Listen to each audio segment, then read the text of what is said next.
दोस्तों, बहुत समय पहले की बात है। उत्तर भारत के एक छोटे से शहर में एक साधारण सा आदमी रहता था जिसका नाम था भोला राम। लोग उसे सफाई कर्मी के नाम से भी जानते थे। उसका पहनावा फटा पुराना होता, पैरों में टूटी चप्पलें और कंधे पर एक झाड़ू लटकती रहती थी। हर सुबह वो सूरज से भी पहले उठता, हाथ में झाड़ू लेकर शहर की गलियों, मंदिर की सीढ़ियों और स्कूलों के सामने कीचड़ और कूड़े को साफ करता। लोग उससे नाक भौं सिकोड़ते, बच्चे उसे देखकर हंसते और कई दुकानदार तो उसे धक्के से भगा भी देते। पर भोला राम हमेशा मुस्कुरा देता, बिना शिकायत, बिना गुस्से के।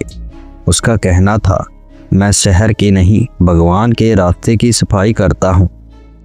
बाकी लोग दर्शन करने आते हैं, मैं तो उनकी राहें संवारता हूँ।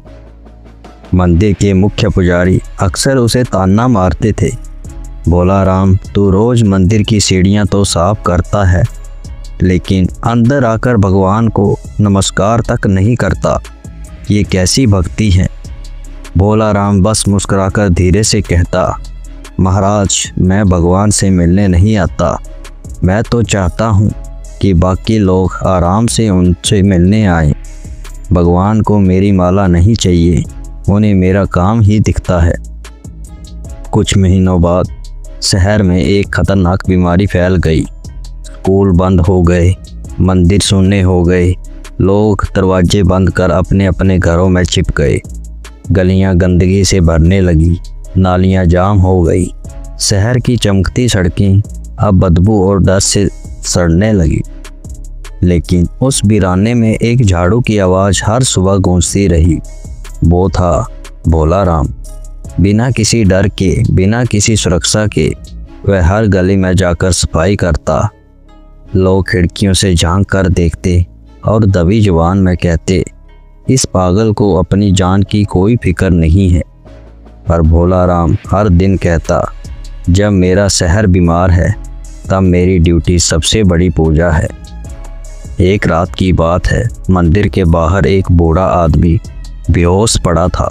शरीर कांप रहा था, सांसें तेज तेज चल रही थी।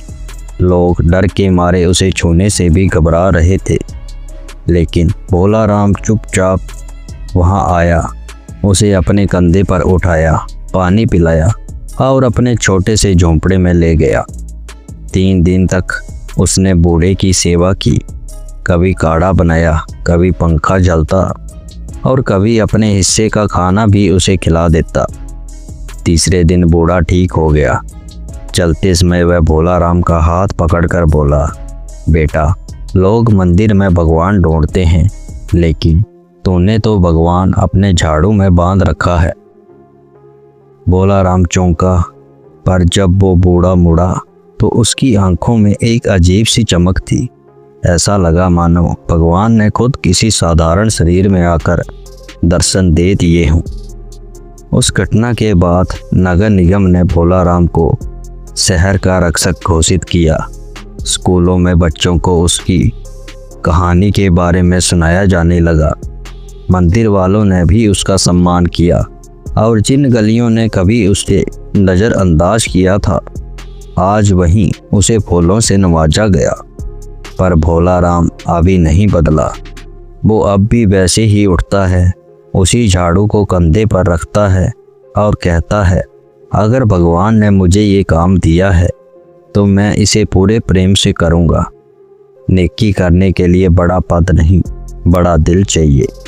दोस्तों, इस कहानी का सार भी यही है कि नेकी कभी व्यर्थ नहीं जाती।